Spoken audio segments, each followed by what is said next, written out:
नमस्कार दोस्तों, स्वागत है आपका बायजूस एग्जाम प्रेप में। आज हमारी आखिरी कक्षा है विज्ञान एवं प्रौद्योगिकी की और इसमें 2 हमारे अध्याय बचे हुए हैं जिसके ऊपर हमारी चर्चा होगी। पहला अध्याय है हमारा सूचना प्रौद्योगिकी एवं संचार यानी आईटी एंड कम्युनिकेशन और दूसरा अध्याय हमारा रहेगा बौद्धिक संपदा अधिकार यानी इंटेलेक्चुअल प्रॉपर्टी राइट्स। तो ये 2 हमारे अध्याय हैं जिनके ऊपर हमारी चर्चा होगी। तो पहला जो अध्याय हमारा ये लगभग 2 घंटे का अध्याय है और दूसरा जो अध्याय है हमारा वो लगभग सवा घंटे का मान लीजिए कि वो सवा घंटे का अध्याय है। तो ये दोनों अध्याय हमारे बचे हुए हैं और बाकी आपके कुछ-कुछ डाउट होंगे तो कुल मिलाकर के मान लीजिए कि 11 बजे ये कक्षा शुरू हो रही है। लगभग 3 से साढ़े 3 तक ये कक्षा जाएगी। ठीक है? तो इस प्रकार से पहले हम इस भाग की चर्चा करेंगे पहले अध्याय में यानी सूचना प्रौद्योगिकी एवं संचार और दूसरा भाग फिर हमारा होगा बौद्धिक संपदा अधिकार। तो पहले यदि हम बात करें सूचना प्रौद्योगिकी एवं संचार की, तो इसके बारे में आप ये बात ध्यान रखें कि ये एक ऐसा अध्याय है, जो आपकी प्रारंभिक परीक्षा के लिए ज़्यादा महत्वपूर्ण होगा और शायद मुख्य परीक्षा के लिए उतना महत्वपूर्ण ना रहे।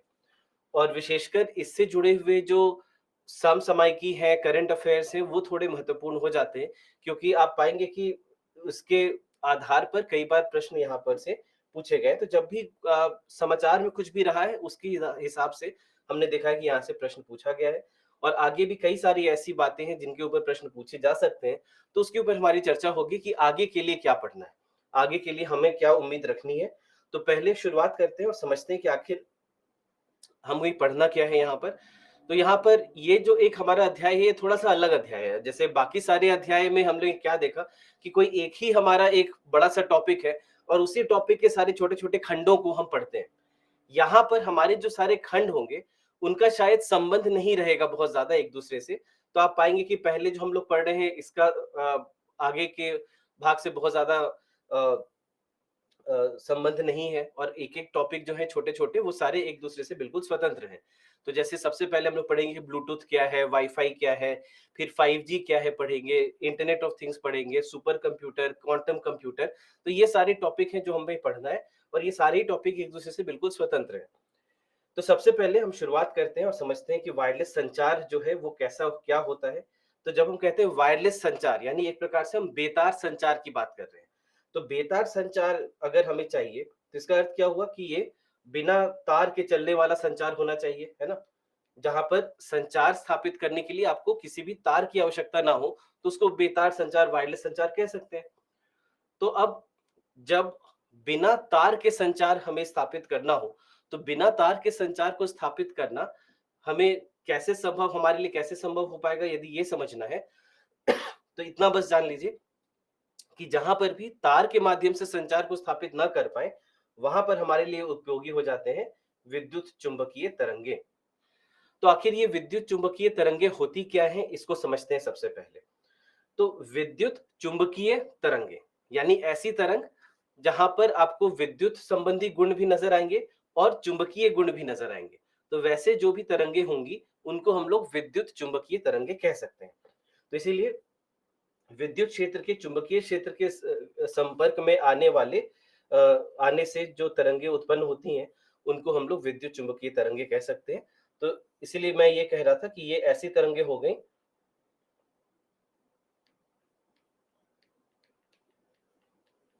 तरंगे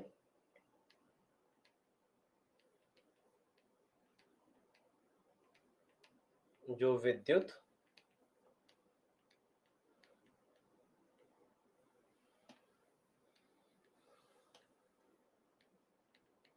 व चुंबकीय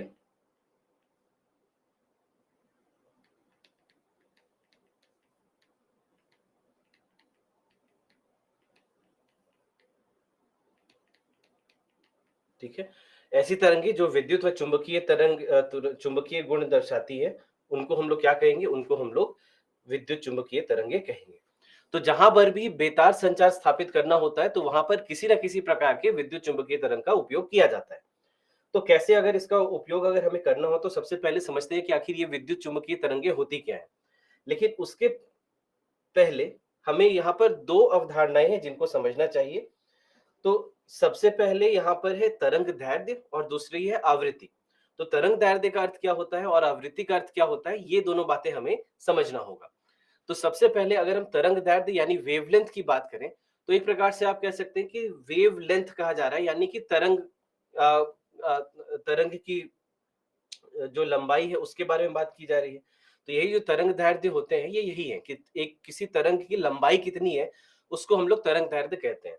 तो आखिर किस प्रकार से इसे परिभाषित करते हैं, कैसे समझते हैं इसको, ये समझिए। तो आप ये दोनों चित्र देखेंगे तो आपको समझ में आएगा कि आखिर तरंग दैर्ध्य होते क्या है। तो तरंग दैर्ध्य की जहां तक बात है तो आपको यहाँ पर नजर आ रहा होगा कि यहाँ पर दो प्रकार की तरंगें दिख रही हैं। एक तरंग है जिनके अगर दो समान बिंदुओं के बीच की दूरी देखी जाए तो काफी कम है, और दूसरे में आपको दिख रहा है कि जो दो समान बिंदु है उनके बीच की दूरी काफी अधिक है। जैसे मान लीजिए कि यहाँ पर हम लोग यहाँ से शुरू कर रहे हैं और एक बिल्कुल जो समान बिंदु है वो ये है, तो इस बीच की जो दूरी है ये आपको दिख रही है कि कम है दूरी। और यहाँ पर देखिए कि यही दो जो समान बिंदु हैं, इनके बीच की दूरी जो है वो काफी अधिक है ना? इनके बीच की दूरी काफी अधिक है। तो वैसे में यहाँ पर पहले वाले भाग में हम इसे कहेंगे कि ये क्या है? ये छोटी तरंग दैर्ध्य यहाँ पर हमें नजर आ रही है, और इसमें हम कहेंगे कि यहाँ पर हमें लंबी तरंग दैर्ध्य नजर आती है। तो इस प्रकार से हम लोग देखते हैं कि कैसे छोटी व लंबी तरंग दैर्ध्य हमें देखने को मिलती है। तो इसीलिए बस इतना ध्यान रखना है कि जब हम तरंग दैर्ध्य की बात कर रहे हैं, तो किसी भी तरंग के दो समान बिंदुओं के बीच की दूरी, ठीक है, किसी भी तरंग के दो समान बिंदुओं के बीच की दूरी को हम लोग तरंग दैर्ध्य कह सकते हैं। यहाँ पे लिख देता हूं मैं कि किसी तरंग के दो समान बिंदुओं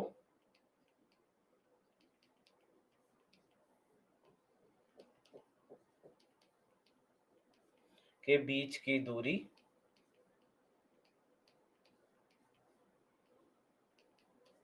को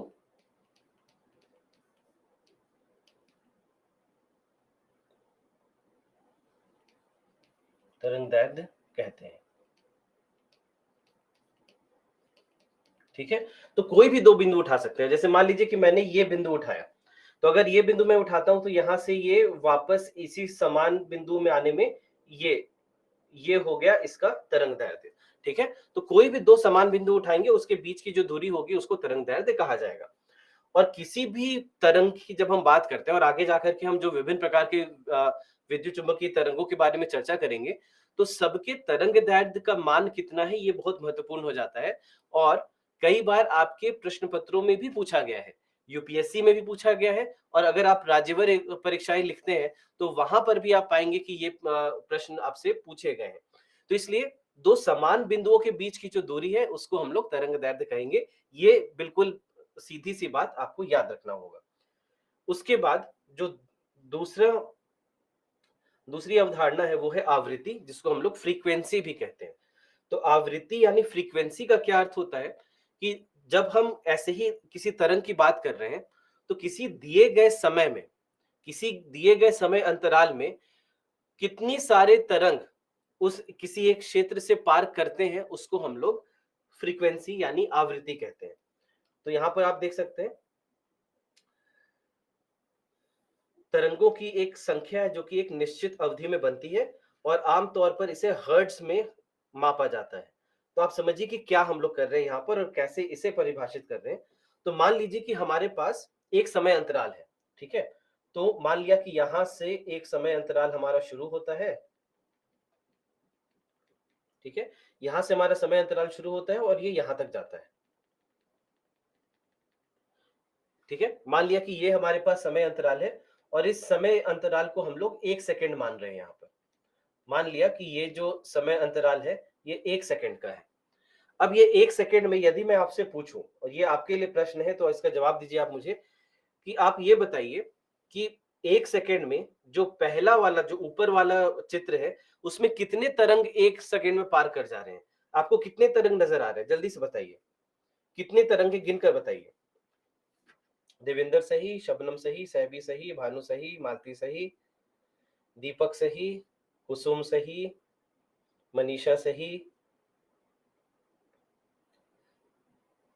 सुषमा सही। हाँ, तो कई लोगों ने सही जवाब दिया। तो मैं आपको यहाँ पर दिखा देता हूँ कि कितने यहाँ पे तरंग हमें नजर आ रहे हैं। तो यहाँ से हमने शुरुआत की, यहाँ से यहाँ तक वापस आए एक, यहाँ से यहाँ तक वापस आए दो, और यहाँ से यहाँ तक वापस आए तीन। तो यहाँ पर आपको तीन तरंगे नजर आ रही हैं। नीचे वाले में कितना, नीचे वाले में कितनी तरंगे दिख रही हैं उस एक सेकेंड में? हाँ, एक, जो ज्यादातर लोगों ने लिखा है बिल्कुल सही। तो क्योंकि हमने यहां से शुरुआत की, यहां से नीचे गए, ऊपर गए, वापस आए और यहां तक पहुंचे, तो ये कितना है, यहां पर कितनी तरंग है, एक। ठीक है, तो यहां पर आपको क्या देखने को मिल रहा है कि जहां पर छोटे तरंग दैर्ध्य आपको देखने को मिल रहे हैं, जहां पर भी तरंग दैर्ध्य छोटे हैं, वहां पर आवृत्ति अधिक है, वहां पे आवृत्ति अधिक है। यानी जहां पर भी तरंगे छोटी हैं, वहां पर एक किसी दिए गए समय अंतराल में अधिक तरंगे वहां से पार कर पाएंगी। और यदि मान लीजिए कि यही तरंग दैर्ध्य लंबे हैं, तो फिर किसी दिए गए समय अंतराल में कम तरंगे वहां से पार कर पाएंगे। तो इसका अर्थ ये निकलता है कि जहां पर भी तरंग दैर्ध्य छोटे होंगे, वहां पर आवृत्ति अधिक होगी, और जहां पर भी तरंग दैर्ध्य लंबे होंगे, वहां पर की आवृत्ति कम होगी।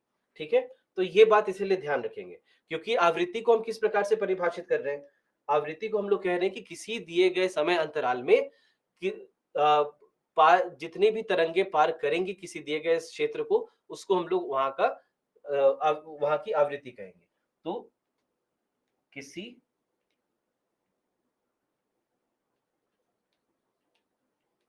समय अंतराल में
ठीक है, तो इस प्रकार से आवृत्ति और तरंग दैर्ध्य, ये दो अवधारणाएं हैं जो आपको जानना चाहिए। और इन दोनों के बीच का जो संबंध है, उस संबंध को भी हमें जानना चाहिए। लेकिन इस संबंध के साथ एक और तीसरी अवधारणा भी है जिसको समझना जरूरी है, या एक तीसरा पहलू भी है इसका जो जानना चाहिए हमें। तो अभी तक हम क्या जान रहे हैं कि जहां पर तरंग दैर्ध्य छोटे होंगे, वहां पर आवृत्ति अधिक होगी। एक बात और ध्यान रखना है ऊर्जा के बारे में, जहां पर की भी आवृत्ति अधिक होगी, वहां की ऊर्जा भी अधिक होगी।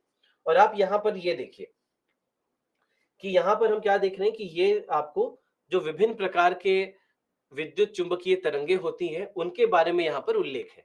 क्योंकि विद्युत चुंबकीय तरंगों की जब हम बात करते हैं, तो उनके बीच में जो उनका जो कुल तरंग दैर्ध्य है वो काफी ज्यादा है।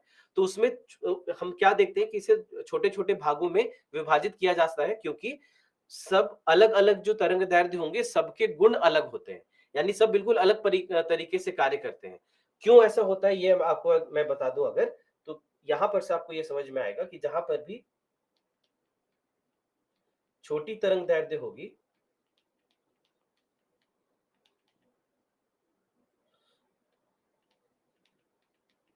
जहां पर भी छोटी तरंग दैर्ध्य होगी, वहां पर अधिक आवृत्ति आपको देखने को मिलेगी, और वहां पर अधिक ऊर्जा भी आपको देखने को मिलेगी। ठीक है, उसी प्रकार से जहां पर भी लंबी तरंग दैर्ध्य होंगी,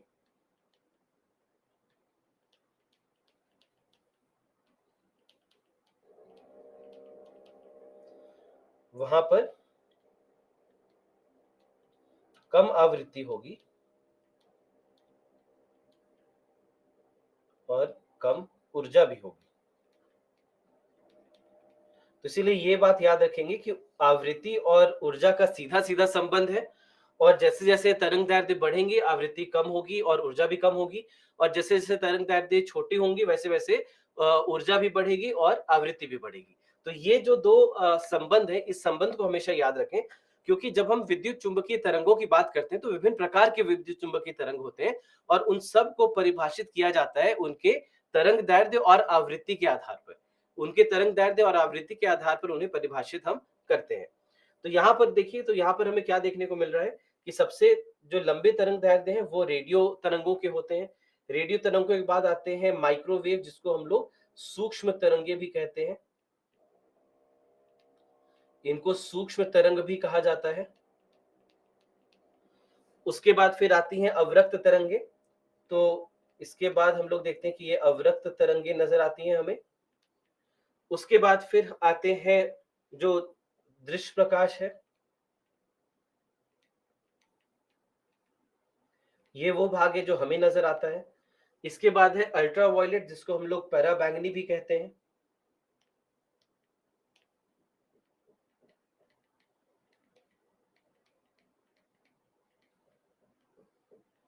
उसके बाद फिर आते हैं एक्सरे, और उसके बाद फिर आते हैं गामा रे। तो ये जो 7 प्रकार के विद्युत चुंबकीय तरंगे हैं, इन सातों प्रकार के विद्युत चुंबकीय तरंगों के गुण भी अलग होते हैं, तो उसके बारे में भी हमें थोड़ा सा जानना चाहिए। तो एक एक करके सबसे पहले हम समझते हैं कि ये सातों प्रकार के क्या क्या है। इसके बारे में पहले चर्चा करते हैं, और उसके बाद फिर हम लोग जितने भी अलग अलग प्रकार के संचार के माध्यम होते हैं उनके ऊपर चर्चा होगी। तो सबसे पहले रेडियो तरंगे।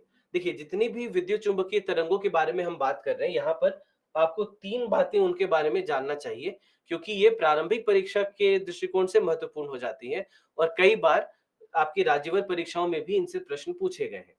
तो सबसे पहले क्या याद रखना है, इनकी आवृत्ति कितनी है, इनके तरंग दैर्ध्य क्या क्या है,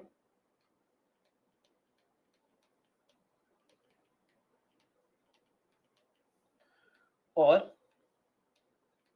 इनके अनुप्रयोग। ये 3 बातें आपको सारे जो तरंगे हैं, सब तरंगों के बारे में आपको जानना होगा, याद रखना होगा। तो यहाँ पर देखिए आपके सामने ये नोट्स में लिखा हुआ है, आपको थोड़ा-सा याद रखना होगा। ये एक तथ्यात्मक भाग है, लेकिन यहाँ से कई बार प्रश्न पूछे जा चुके हैं। तो जैसे आवृत्ति की अगर हम बात करें रेडियो तरंगों की, तो 30 बिलियन हर्ट्ज से लेकर के 30 गीगाहर्ट्ज के बीच की होती है, और तरंग दैर्ध्य जो है इनके वो 10 मिलीमीटर से अधिक के होते हैं, 10 मिलीमीटर से ज्यादा, ठीक है। रेडियो तरंगों का उपयोग मुख्यतः संचार के लिए किया जाता है, जो विभिन्न प्रकार के संचार है। मोबाइल फोन संचार, ब्लूटूथ संचार, वाईफाई इसी पर कार्य करता है। तो जितने भी प्रकार के संचार को हमने स्थापित किया है, टीवी हमारा, रेडियो हमारा, सब कुछ ये रेडियो तरंगों पे ही मुख्यतः चलते हैं। सब के सब लगभग आप पाएंगे कि ये सब रेडियो तरंगों पे चलते हैं। तो रेडियो तरंगों, इसलिए आपको ये याद रखना होगा कि मुख्यतः इन्हें संचार के लिए उपयोग किया जाता है, और आगे तो हम खैर इसी के बारे में पढ़ने ही वाले हैं। तो आप देखेंगे कि जितने भी मुख्य प्रकार के संचार माध्यम है, उन सब में आपको नजर आएगा कि वहां पर रेडियो तरंगों का उपयोग किया जा रहा है। इसके बाद है सूक्ष्म तरंगे। तो सूक्ष्म तरंगों के बारे में आपको क्या याद रखना है, सूक्ष्म तरंगे 3 गीगाहर्ट्ज से लेकर के 30 ट्रिलियन हर्ट्ज, यानी 30 टेराहर्ट्ज तक है, ठीक है। तो 3 गीगाहर्ट्ज से लेकर 30 टेराहर्ट्ज तक है, ये आपको याद रखना होगा। और इनके जो तरंग दैर्ध्य हैं ये 10 मिलीमीटर से लेकर 100 माइक्रोमीटर तक के होते हैं। 10 मिलीमीटर से लेकर 100 माइक्रोमीटर के बीच के होते हैं। अब ये जो सूक्ष्म तरंगे हैं, इनका उपयोग कहां पर हम करते हैं, तो सबसे पहले जहां पर हमें हाई बैंडविड्थ संचार की आवश्यकता पड़ती है, यानी कि जहां पर अधिक आवृत्ति की आवश्यकता पड़ती है। याद कीजिए कि रेडियो तरंगों के पास सबसे लंबे तरंग दैर्ध्य हैं, उसके बाद फिर सूक्ष्म तरंगों के पास उससे थोड़ा सा छोटा तरंग दैर्ध्य होगा, तो इसीलिए यहाँ की आवृत्ति और ज्यादा अधिक होगी, यानी इनकी आवृत्ति काफी उच्च होगी, जिसके कारण हम कह रहे हैं कि यहाँ पर उच्च बैंडविड्थ संचार के लिए इनका उपयोग किया जाता है। इसके साथ ही साथ हमने रडार की बात की थी। कल हमने रडार के बारे में पढ़ा था कि वहां पर तरंगे भेजी जाती हैं, तो वहां पर भी मुख्यतः सूक्ष्म तरंगे भेजी जाती हैं, ऐसा हमने कल देखा था। तो रडार में इसका उपयोग किया जाता है। माइक्रोवेव ओवन का कई लोग उपयोग करते हैं, है ना? माइक्रोवेव ओवन का कई लोग उपयोग करते हैं। तो वो माइक्रोवेव ओवन जो है, इसीलिए माइक्रोवेव कहा जाता है उसे, क्योंकि माइक्रोवेव ओवन से अगर खाना पकाते हैं या खाना गर्म करते हैं, तो वहां पर माइक्रोवेव यानी सूक्ष्म तरंगों का उपयोग किया जाता है, क्योंकि सूक्ष्म तरंगे ऊष्मा के साथ भी संबंधित होती हैं। तो ऊष्मा का एक अदृश्य रूप के रूप में हम इन्हें जानते हैं। तो ऊष्मा का स्रोत बन जाती है। इसी के साथ-साथ याद कीजिए, हमने कॉस्मिक माइक्रोवेव बैकग्राउंड की बात की थी अपने सबसे पहले अध्याय में। कॉस्मिक माइक्रोवेव बैकग्राउंड, तो जिसमें हमने कहा था कि ब्रह्मांड की जब शुरुआत हुई थी, तो वहां की जो ऊष्मा है वो हमें नजर आती है कुछ उपकरणों के माध्यम से।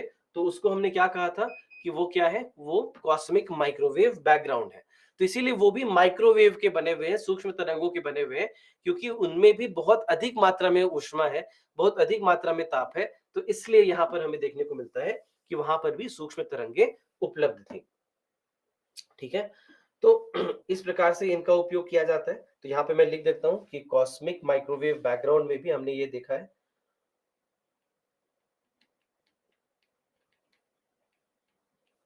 कॉस्मिक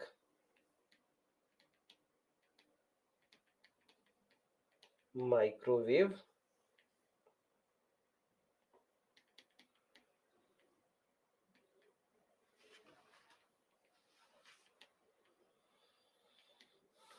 कॉस्मिक माइक्रोवेव बैकग्राउंड, तो वहां पर हमने देखा है कि यहाँ पर भी वो उपलब्ध है। साथ ही साथ जो पिछले साल, या अब तो खैर पिछले के पिछले साल हो गया, जेम्स वेब स्पेस टेलीस्कोप जो लॉन्च किया गया था,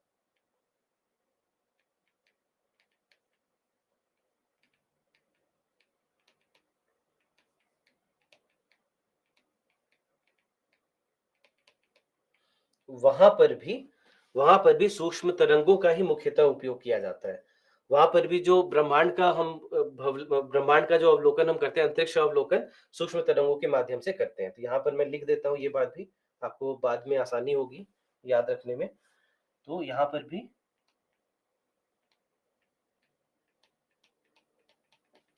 सूक्ष्म तरंगों के माध्यम से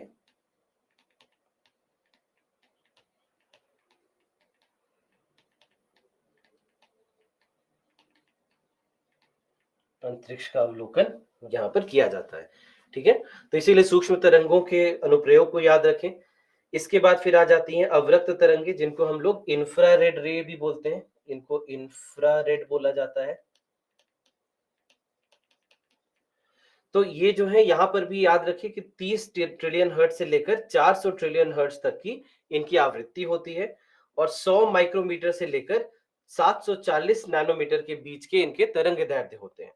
और जहां तक अवरक्त तरंगों के अनुप्रयोग की बात है, तो अनुप्रयोग में याद रखेंगे कि यहाँ पर इसे भी ऊष्मा के रूप में हमें अनुभव ये होते हैं। जहां पर भी, जैसे मान लीजिए कि एक कहीं पर भी आग लगी हो, कहीं पर भी दहन हो रहा हो, तो वहां पर की जो आप ऊष्मा वहां पर जो महसूस करते हैं, वो अवरक्त तरंगे होती हैं। तो अवरक्त तरंगों को ही हम महसूस करते हैं वहां पर। तो जैसे माइक्रोवेव को हम महसूस नहीं कर पाते, मतलब ऊष्मा के रूप में, ताप के रूप में महसूस नहीं कर पाते, हालांकि गर्मी ऊष्मा उनमें भी बहुत होती है, लेकिन इनको हम महसूस कर पाते हैं। तो कहीं पर भी, जैसे आप हीटर ही जला ले या कहीं पर आग जला ले, खाना पका रहे हो तो वहां की जो गर्मी है, तो वो सारे जो ये ऊष्मा के जो स्रोत हैं, जो ताप के स्रोत हैं, इन सब में अवरक्त तरंगे होती हैं। यहाँ सब स्थानों से अवरक्त तरंगे निकलती हैं। तो यही अवरक्त तरंगे हम देख नहीं सकते, लेकिन इन्हें हम महसूस कर सकते हैं ताप के रूप में। ठीक है, तो इसीलिए हर प्रकार से इसे यहाँ पर देखा जाता है। उसी प्रकार से कई जो कैमरा होते हैं, कैमरा में भी इसका उपयोग किया जाता है। जैसे अगर आपने नाइट विजन कैमरा के बारे में सुना है, आप जानते हैं नाइट विजन कैमरा क्या होता है? तो नाइट विजन कैमरा के बारे में सुना है आप लोगों ने? तो वहां पर इंफ्रारेड का उपयोग किया जाता है। तो नाइट विजन कैमरा में क्या होता है कि रात में जब प्रकाश का कोई स्रोत ना हो, ठीक है, प्रकाश के अगर कोई स्रोत वहां पर नहीं है, तो उसके बाद फिर वहां पर देखते हैं कि वहां का जो चित्र लिया जाता है वो अवरक्त तरंगों के माध्यम से लिया जाता है, क्योंकि प्रकाश का स्रोत नहीं है तो आपके जो सामान्य कैमरा है वो वहां पर उपयोगी नहीं है। तब अवरक्त तरंगों का उपयोग करते हैं, ताकि अगर आसपास कोई भी ऊष्मा का कोई स्रोत है तो वो हमें नजर आ जाएगा। अब जैसे कोई भी अगर अभयारण्य है, कोई भी अगर मान लीजिए कि राष्ट्रीय उद्यान है, तो वहां पर जंगलों में कई जगहों पर कैमरा को स्थापित किया जाता है, ताकि रात में जो भी आवागमन हो रहा होगा जानवरों का, उससे वहां पर उसके इन कैमरे के माध्यम से उसे कैप्चर किया जा सकता है। तो क्योंकि अगर वो चल भी रहे हैं तो चलने फिरने की जो गतिविधि भी हो रही होगी उसमें भी ऊर्जा का उपयोग तो होता है, ऊर्जा का उपयोग जो होता है उसके कारण वहां पर से ऊष्मा बाहर निकलती है शरीर से। तो इसीलिए जानवरों के गतिविधियों को भी वहां पर कैप्चर किया जा सकता है इन्हीं तरंगों के माध्यम से। तो इसीलिए वहां पर तो इसीलिए नाइट विजन कैमरा जो होते हैं वहां पर भी इसका उपयोग किया जाता है।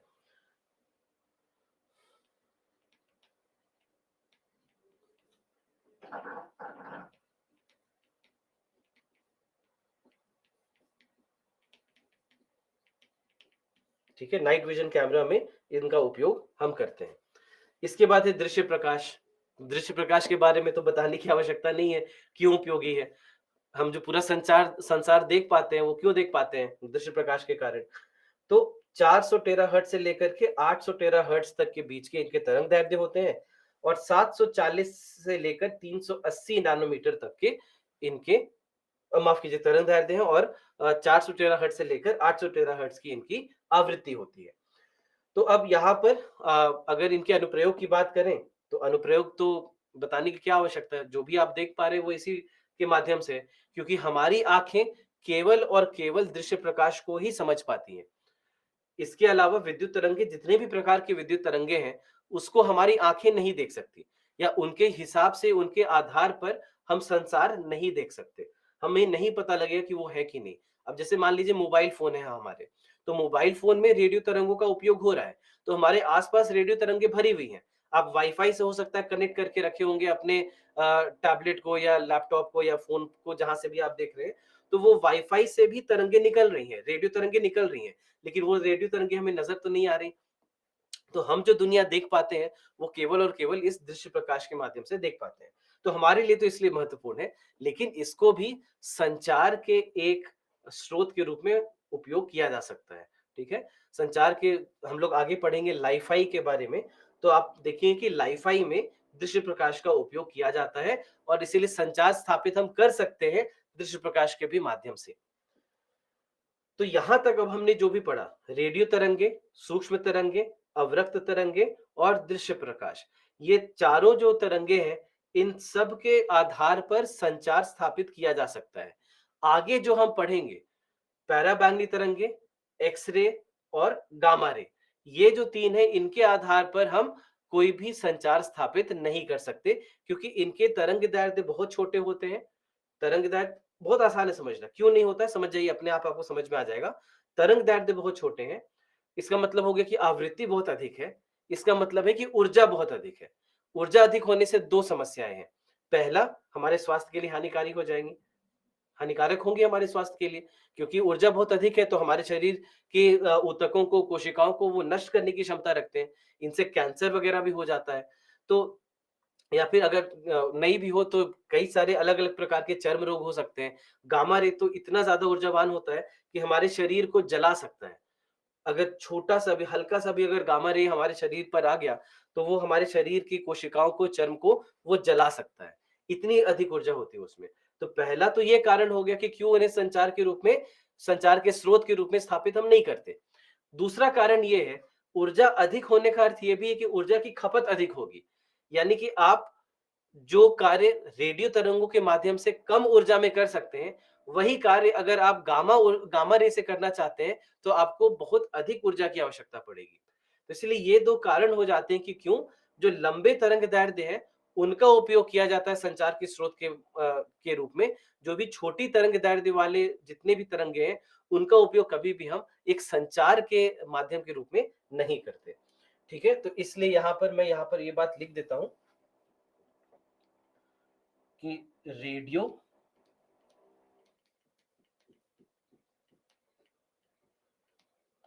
सूक्ष्म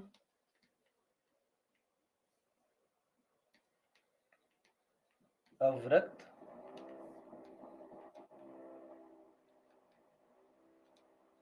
व दृश्य तरंगों का उपयोग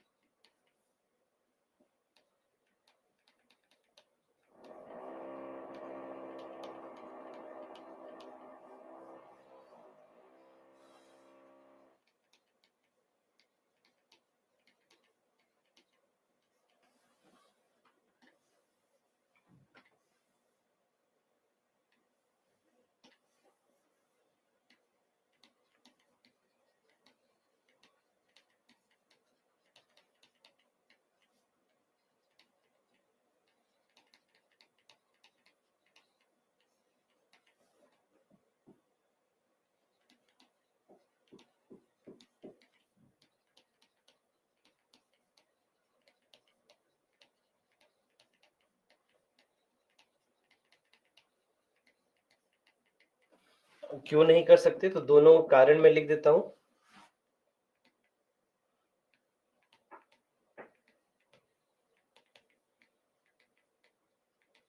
अधिक ऊर्जा होने से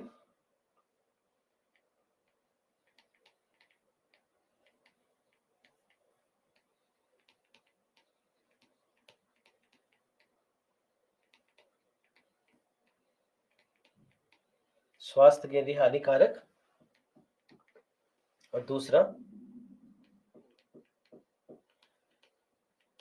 अधिक ऊर्जा के होने के कारण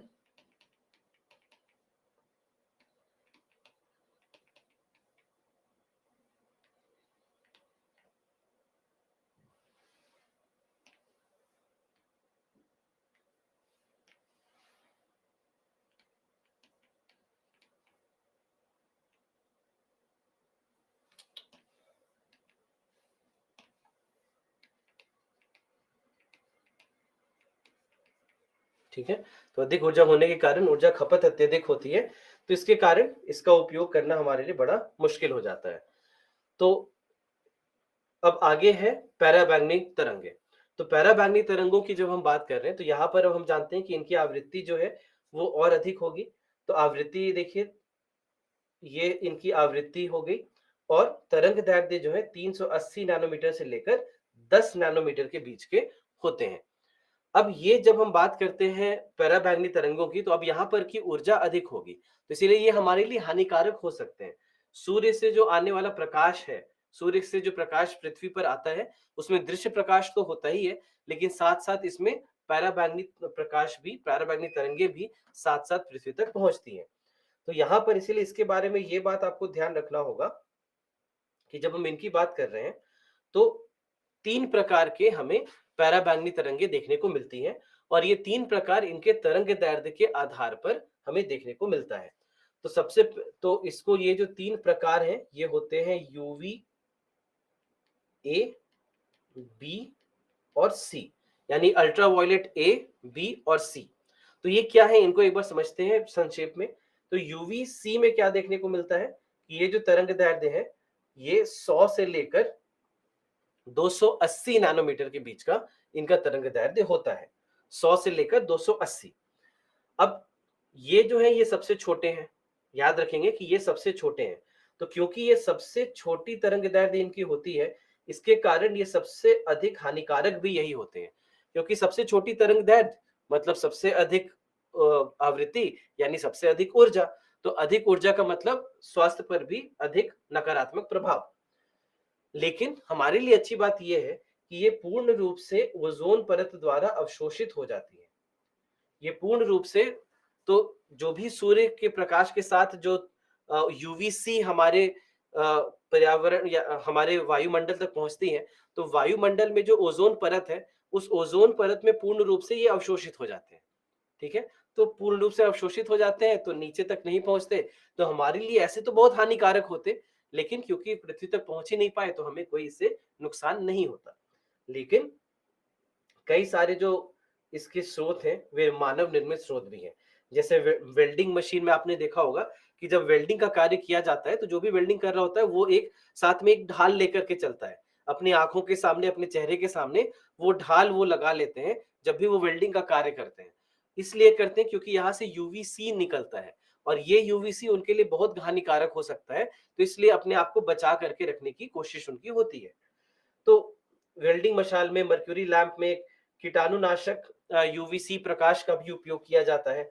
तो यहाँ पर एक बात बस ध्यान रखना होगा आपको कि जब हम इसके बारे में चर्चा कर रहे हैं, तो कीटाणुनाशक यूवीसी जो होती है वो कई जगह पे, जैसे वाटर फिल्टर में उपयोग किया जाता है कि आपके यहाँ आजकल जो फिल्टर के विज्ञापन आते हैं उसमें बोला जाता है आरओ है, यूवी है। तो आरओ और यूवी जब वो कहते हैं तो यूवी यही है, यूवीसी का उपयोग वहां पर भी किया जाता है, वहां पर के जीवाणु वगैरह को मारने के लिए कि जल में अगर कोई भी अगर जीवाणु वगैरह होगा तो उसे नष्ट कर दिया जाएगा यूवीसी के माध्यम से। तो इस प्रकार से यूवीसी हमें देखने को मिलता है। इसके बाद है यूवीबी। तो यूवीबी का जो तरंग दैर्ध्य है वो है 280 से लेकर 315 नैनोमीटर के बीच। तो ये यूवीसी से थोड़े लंबे इनके तरंग दैर्ध्य होते हैं, तो थोड़ी कम ऊर्जा, तो थोड़ा कम हमारे लिए हानिकारक, लेकिन हानिकारक फिर भी होते हैं। लेकिन यहाँ पर भी अच्छी बात यह है कि लगभग केवल 5% ही पृथ्वी तक पहुंच पाता है।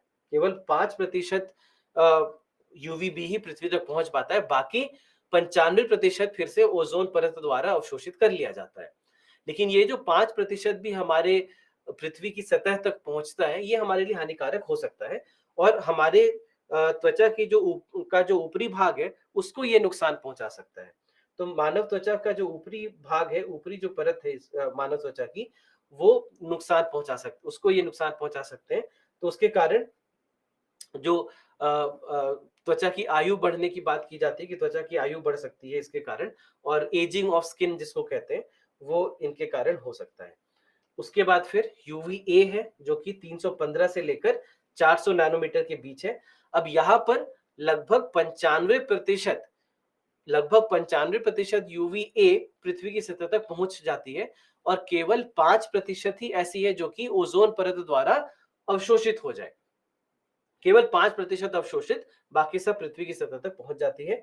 लेकिन क्योंकि इनके तरंग दैर्ध्य लंबे हैं तो इनमें ऊर्जा थोड़ी कम है, तो ये हमारे लिए उतने ज्यादा हानिकारक नहीं होते जितने यूवीबी होते हैं।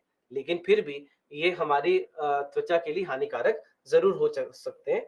तो त्वचा में धब्बे, झुर्रियां बन सकती हैं और ये त्वचा की गहराई तक प्रवेश करने की इनकी क्षमता होती है। तो त्वचा की आयु बढ़ाने का भी ये कारण बन जाते हैं। तो इस प्रकार से हम देखते हैं कि यहाँ पर यूवीए जो है, यूवीए इस प्रकार से कार्य हमें करता हुआ नजर आता है। और यूवीए के कारण जो चर्म कैंसर की बात होती है, स्किन कैंसर की बात होती है, वो इसके कारण होना संभव होता है। तो इसलिए हमें जानना चाहिए कि यूवीए, बी और सी तीनों का महत्व जानना चाहिए। इसीलिए अगर जैसे सनस्क्रीन वगैरह आप देखेंगे ना, तो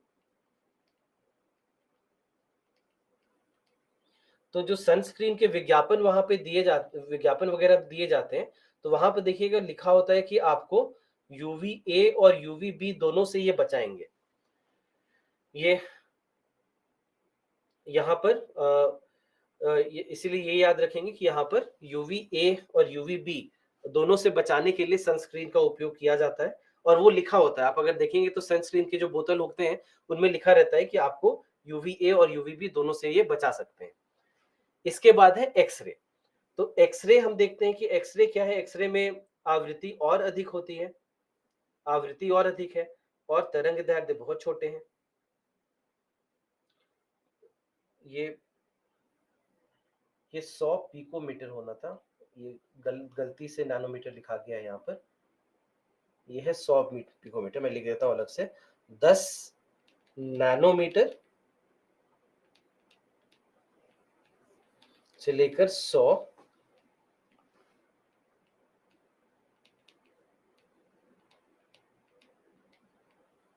पिकोमीटर, ठीक है।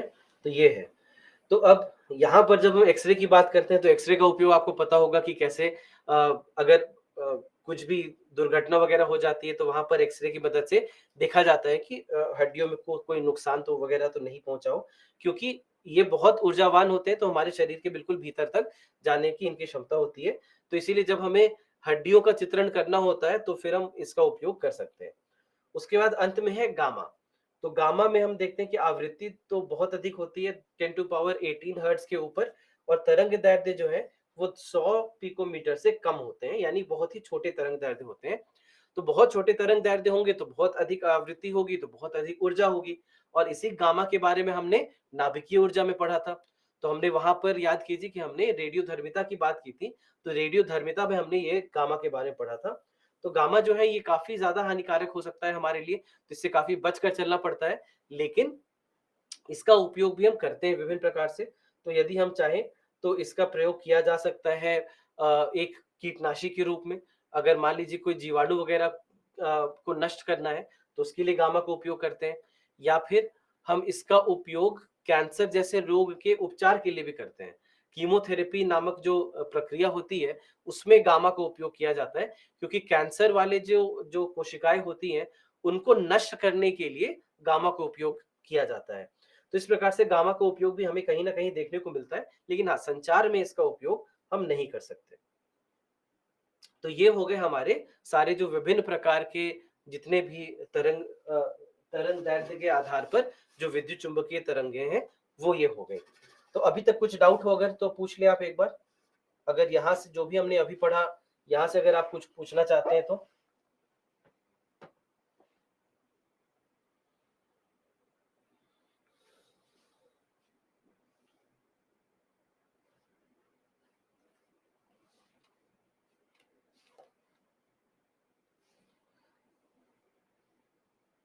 एक्सरे से स्क्रीन क्यों नहीं जलता? एक्सरे देखिए, ये आपके सामने क्या है उस पर निर्भर करता है। तो जो भी कार्बनिक पदार्थ होंगे उसको बहुत ज्यादा नुकसान पहुंचता है, लेकिन किस प्रकार की सतह है उस पर भी ये निर्भर करता है।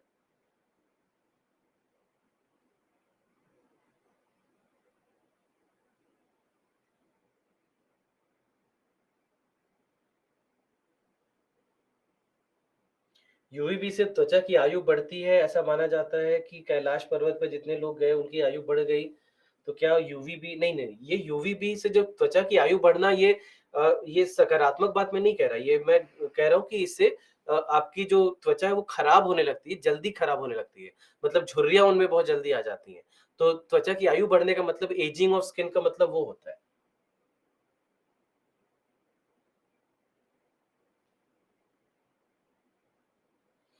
एक्सरे से शरीर क्यों नहीं जलता? अच्छा, तो शरीर इसलिए नहीं जलता क्योंकि बहुत कम मात्रा में एक्सरे का उपयोग किया जाता है और बहुत ही छोटी अवधि के लिए किया जाता है, नहीं तो ये बहुत हानिकारक होगा हमारे लिए।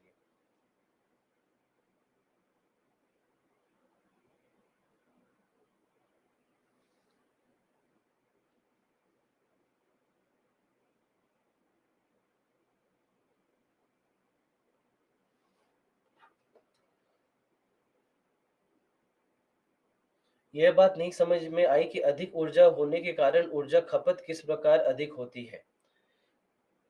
तो मतलब अधिक ऊर्जा का मतलब क्या है ना, कि वो अधिक ऊर्जा का उपयोग करेंगे, मतलब आपको अधिक ऊर्जा चाहिए होगी अगर आप उनका संचार करना चाहते हैं। मतलब अगर मान लीजिए कि 1 मीटर की दूरी तय करनी है, तो 1 मीटर की दूरी तय करने के लिए रेडियो तरंगों को कम ऊर्जा की आवश्यकता है, और 1 मीटर की दूरी तय करने में गामा तरंगों को अधिक ऊर्जा की आवश्यकता है।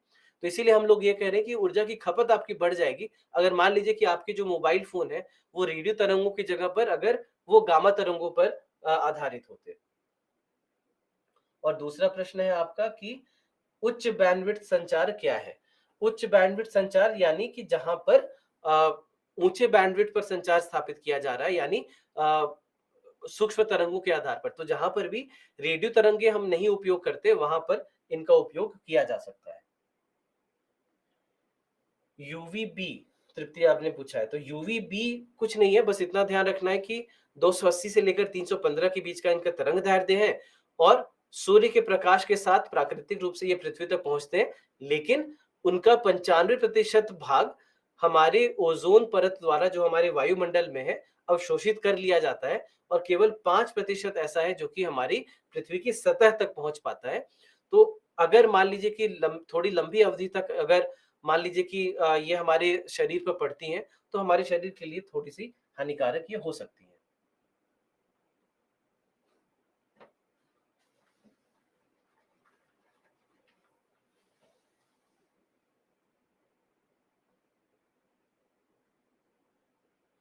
उनकी स्किन खराब हो गई कैलाश पर जाने से और बूढ़े हो गए। हाँ, ये होता है क्योंकि आप जितनी ऊँचाई पर रहेंगे, जितनी समुद्र तल से जितनी ज़्यादा ऊँचाई रहेगी, वहाँ पर की जो जो यूवी इंडेक्स हम लोग कहते हैं, वो यूवी इंडेक्स और ज़्यादा होता है, तो वो और ज़्यादा हानिकारक हो जाते हैं।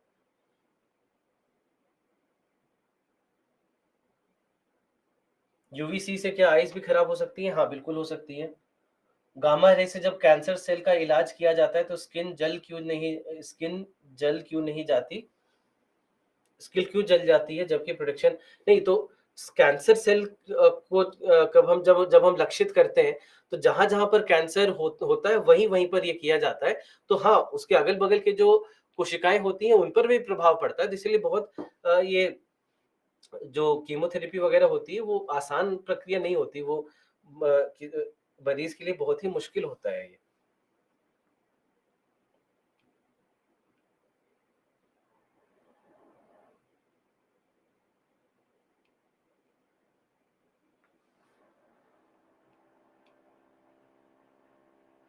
Wavelength is inversely proportional to frequency कह सकते हैं? हाँ, बिल्कुल कह सकते हैं।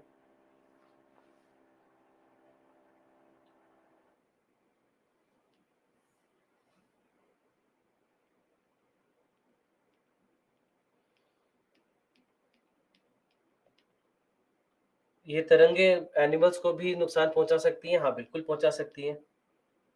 क्या ये सारी तरंगे कृत्रिम रूप से बनाया जा सकता है? कृत्रिम रूप से तो हम नहीं बना सकते क्योंकि सबके एक प्राकृतिक स्रोत होते हैं, तो कहीं न कहीं से ये हमें प्राप्त हो जाते हैं। हर जगह से ये निकलते हुए हमें नज़र आते हैं, तो अलग से हमें बनाना नहीं पड़ता इन्हें।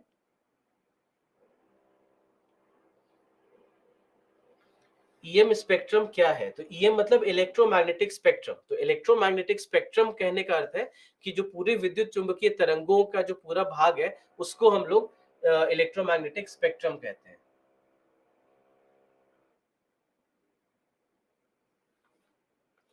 बैंडविड्थ क्या होता है? क्या हाइड्रोजन स्पेक्ट्रम के लाइमन बामर पाशन सीरीज को बैंडविड्थ बोल सकते हैं? हाँ, कह सकते हैं, उसको भी बैंडविड्थ कह सकते हैं। लेकिन यहाँ पर जब हम संचार में बैंडविड्थ का उपयोग करते हैं, तो ये अलग परिभाषा में करते हैं। यूवी रेज़ रेनिंग के टाइम पे भी होती है, हाँ, चाहे बारिश हो रही हो, बादल छाए हुए हों, तब भी ये होंगे।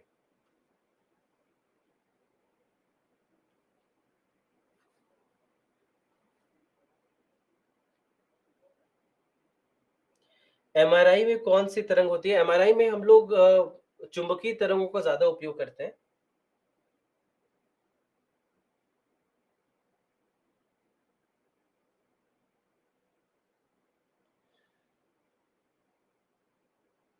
हॉपिंग क्या होता है? अभी तो रुकिए, अभी पहुँचे कहाँ हैं अभी? हम लोग अभी तो पढ़ने वाले हैं। मुझे समझ नहीं आ रहा है कि नैनो प्रौद्योगिकी जैसे फ्लोरीन, नैनो ट्यूब एक्सेट्रा ये दिखता तो है नहीं, कैसे इसका यूज़ हो सकता है कृषि मेडिकल? तो देखिए जो भी कण होते हैं ये बहुत छोटे होते हैं लेकिन केवल एक कण का उपयोग हम नहीं करते। उन कणों से हम कुछ बनाते हैं और फिर उसका उपयोग करते हैं। तो अब जैसे मान लीजिए कि आपके मोबाइल फ़ोन के स्क्रीन में फोल्डेबल स्क्रीन में अगर ग्राफ़ीन है, तो ऐसा नहीं कि ग्राफ़ीन का एक कण है। ग्राफ़ीन के बहुत सारे कण एक साथ उपयोग किए जा रहे हैं। अगर आप अपने पेंसिल की नोक को देख रहे हैं, तो वो पेंसिल ग्रेफ़ाइट का बना हुआ है जो ग्राफ़ीन का बना है। तो आप एक प्रकार से ग्राफ़ीन को ही देख रहे हैं लेकिन उसमें बहुत सारे कण हैं इसलिए आपको नज़र आ रहे हैं। जल में गामा रे में प्रवेश कर सकती है? हाँ, बिल्कुल कर सकती है। रोगों में ये तरंगे ऊतकों को किस प्रकार नष्ट करती हैं? क्योंकि इनकी ऊर्जा बहुत अधिक होती है इसलिए इनको उपयोग किया जाता है नष्ट करने के लिए। क्या इन सब का एसिड रेन से कोई कनेक्शन है? नहीं, इनका एसिड रेन से कोई कनेक्शन नहीं है। हार्ड एक्स-रे उसको कहते हैं जो कि एक्स जो कि गामा रे के साथ जिनकी आवृत्ति और तरंग-दैर्ध्य मिले हुए होते हैं, एक समान होते हैं।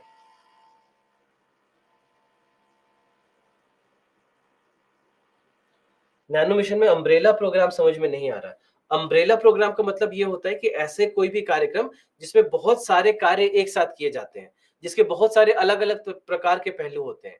तो यहाँ पर भी हमने यही देखा था कि 5 अलग-अलग प्रकार के पहलू हैं जिनका उपयोग एक साथ हम कर रहे थे। चुंबकीय तरंगों क्यों नहीं देख पाते? क्योंकि हमारी आँखों को उतने ही तरंग-दैर्ध्य नज़र ही आते हैं, उसके ऊपर या उसके नीचे देखने की क्षमता ही नहीं है हमारे पास।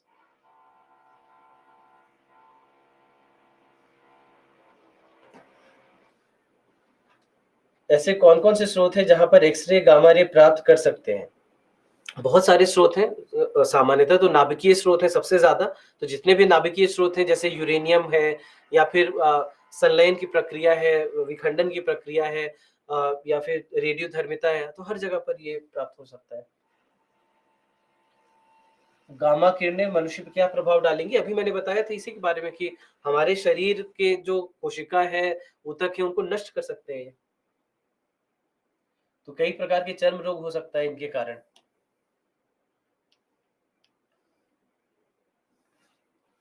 रेडियो वेव बिना सैटेलाइट के भी संचार कर सकते हैं? हाँ, कर सकते हैं, बिल्कुल कर सकते हैं। सनबर्न क्या होता है? सनबर्न का मतलब होता है जब जो शरीर का जो बाहरी हिस्सा है या चर्म का जो बाहरी हिस्सा है, वो अगर आप बहुत लंबे अवधि तक अगर बाहर सूर्य में है, तो अगर वो जलने लग जाए, तो उसको हम लोग सनबर्न कहते हैं।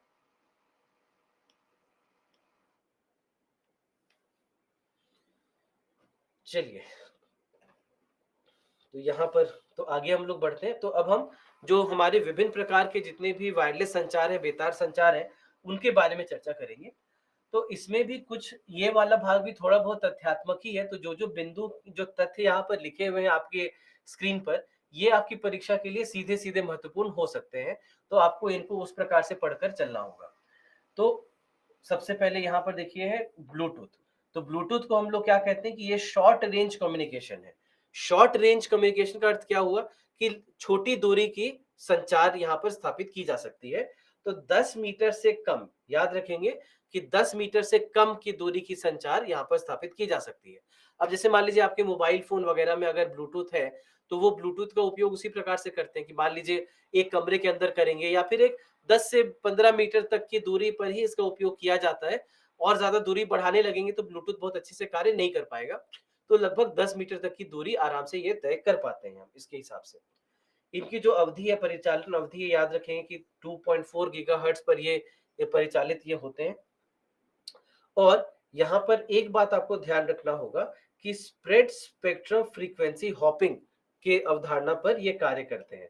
स्प्रेड स्पेक्ट्रम फ्रीक्वेंसी हॉपिंग, बस इसको ये जो शब्द है ना, ये शब्द आपको याद रखना होगा कि स्प्रेड स्पेक्ट्रम फ्रीक्वेंसी हॉपिंग पर ये कार्य करते हैं। क्योंकि इसका मतलब क्या होता है ये समझाना बड़ा कठिन है और यहाँ से शायद प्रश्न नहीं पूछे जाने चाहिए। लेकिन ये इतना आपको ध्यान रखना चाहिए कि स्प्रेड स्पेक्ट्रम फ्रीक्वेंसी हॉपिंग पर ये कार्य करता है। और इतना बस मैं आपको बता देता हूं कि इसके कारण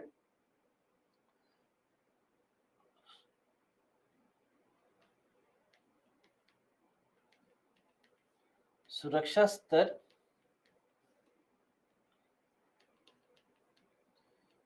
में वृद्धि होती है।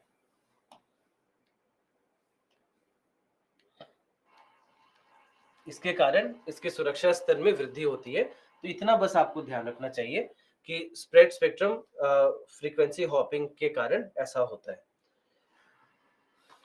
ठीक है, तो ब्लूटूथ का उपयोग तो आज हम कई जगह पे करते हैं। आपने देखा होगा, आपने भी शायद उपयोग इसका किया होगा अपने हिसाब से। तो इसीलिए इसका ध्यान रखेंगे। अब आगे है नियर फील्ड कम्युनिकेशन। तो नियर फील्ड कम्युनिकेशन जो है, इसमें भी याद रखेंगे कि यहाँ पर भी रेडियो तरंगों का ही उपयोग किया जा रहा है। लेकिन यहाँ पर जो संचार स्थापित किया जा रहा है, ये बिल्कुल ही छोटी दूरी पर। मतलब यहाँ पर देखिए कि इसकी जो रेंज है, ये 10 सेंटीमीटर से भी कम है। तो ब्लूटूथ में तो कम से कम एक कमरे तक हम इसे स्थापित कर पा रहे थे। यहाँ पर हम कह रहे हैं 10 सेंटीमीटर से भी कम, 10 सेंटीमीटर से भी कम। तो यानी कि बिल्कुल। और सामान्यतः तो हम देखते हैं कि 10 सेंटीमीटर भी छोड़िए, ये लगभग 3 से 4 सेंटीमीटर तक ही इन्हें स्थापित किया जाता है। सामान्यतः केवल 3 से 4 सेंटीमीटर तक के लिए इन्हें स्थापित किया जाता है, उससे अधिक नहीं। तो इसकी रेंज इतनी है। इनकी जो आवृत्ति है, इतना याद रखेंगे, परिचालन आवृत्ति जो इनकी है वो है 13.56 मेगाहर्ट्ज। तो इतने फ्रीक्वेंसी पर ये कार्य करते हैं। अब यहाँ पर इनका जो अनुप्रयोग है वो कहाँ देखने को मिलता है? अब जैसे मान लीजिए कि मेट्रो है, तो मेट्रो स्टेशन के कार्ड वगैरह में आप अगर जाते होंगे, मेट्रो में अगर आप कभी चढ़े होंगे, तो वहां पे कार्ड जो होता है, उसको कार्ड को बस आप एक जगह पर जस्ट जा करके जैसे ही इसको सटाते हैं, तो वो आपके लिए द्वार खुल जाता है और आप अंदर चले जाते हैं। तो वो जो मेट्रो कार्ड है, वहां पर ये एनएफसी का उपयोग वहां पे किया जाता है। या फिर मान लीजिए कॉलेज में, दफ्तरों में, तो वहां पर हम देखते हैं कि वहां पर भी जो कई बार जो स्कैन करते हैं हम लोग अपने, जो आईडी कार्ड हमारी होती है, वो आईडी कार्ड एनएफसी पे कार्य करते हुए नजर आती है हमारी। उसी प्रकार से जो पेमेंट मशीन होती है, आपने शायद देखा होगा कि जो कुछ ऐसे भी पेमेंट मशीन है जहां पर बस आप अगर पेमेंट मशीन पर बस उसको एक बार सटा दें, उसको अगर एक बार छुआ दें वहां पर, तो वो पेमेंट अपने आप ले लेता है। तो वहां पर भी एनएफसी का उपयोग किया जाता है। तो हर प्रकार से एनएफसी का उपयोग हम कर सकते हैं। ये सारे जो अलग अलग क्षेत्र हैं वहां पर इनका उपयोग हमें देखने को मिलता है। उसके बाद फिर है radio frequency identification, RFID. RFID का उपयोग भी लगभग लगभग हम लोग एनएफसी जैसा ही करते हैं। तो जैसा यहाँ पर जैसे इसका उपयोग किया जा रहा था, उसी प्रकार से एनएफसी के जगह पे आरएफआईडी का भी उपयोग हम कर सकते हैं। लेकिन आरएफआईडी का उपयोग करने में हमें एक बहुत अच्छा एक लाभ प्राप्त होता है कि इसकी रेंज बहुत अधिक होती है। इसकी रेंज 100 मीटर तक की हो सकती है। और यहाँ पर हमने देखा कितना, बस 10 सेंटीमीटर, और 10 सेंटीमीटर से भी कम, और मुख्यतः तो केवल 3 से 4 सेंटीमीटर बस, उससे अधिक भी नहीं। तो यहाँ पर हम बात कर रहे हैं क्या कि यहाँ पर ये इसकी जो रेंज है ये 10 मीटर, ये 100 मीटर तक की हो सकती है। तो काफी लंबी रेंज में इसका उपयोग किया जा सकता है। अब यहाँ पर एक बात आपको ध्यान रखना है कि जब हम आरएफआईडी की बात करते हैं तो आरएफआईडी से हमें एक जो लाभ प्राप्त होता है वो ये भी है कि किसी भी अवरोध से ये अवरुद्ध नहीं होते। यानी मान लीजिए कि अगर बीच में कमरे की दीवार भी आ जाती है तो उससे ये अवरोध इनमें नहीं होता, इससे ये अवरुद्ध नहीं होते, ये इस दीवार के आर पार भी जा सकते हैं। तो आरएफआईडी में ऐसा देखा जाता है।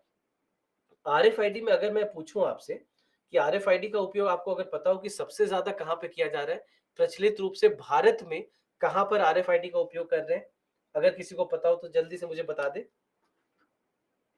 कि कहां पर आरएफआईडी का उपयोग हम कर रहे हैं। हाँ अनुराग, आपने बिल्कुल सही कहा।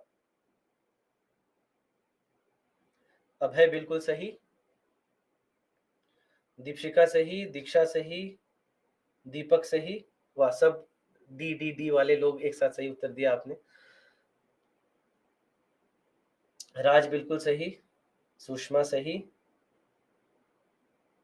हाँ, तो फास्ट टैग, अगर आपने फास्ट फास्ट टैग के बारे में सुना है, अगर आपने फास्ट टैग के बारे में सुना है तो फास्ट टैग में इसका उपयोग किया जाता है। तो जो टोल नाके होते हैं वहां पर आपने देखा होगा कि गाड़ी वहां पर जाएगी और वो स्वयं ही वहां से पेमेंट ले लेता है, टोल का पेमेंट, और फिर गाड़ियां आगे चली जाती हैं। तो यहाँ पर आरएफआईडी का उपयोग किया जा रहा है। तो फास्ट टैग में इसका उपयोग किया जा रहा है। इसके अलावा हम देखते हैं कि लाइब्रेरी में भी इसका उपयोग किया जा सकता है।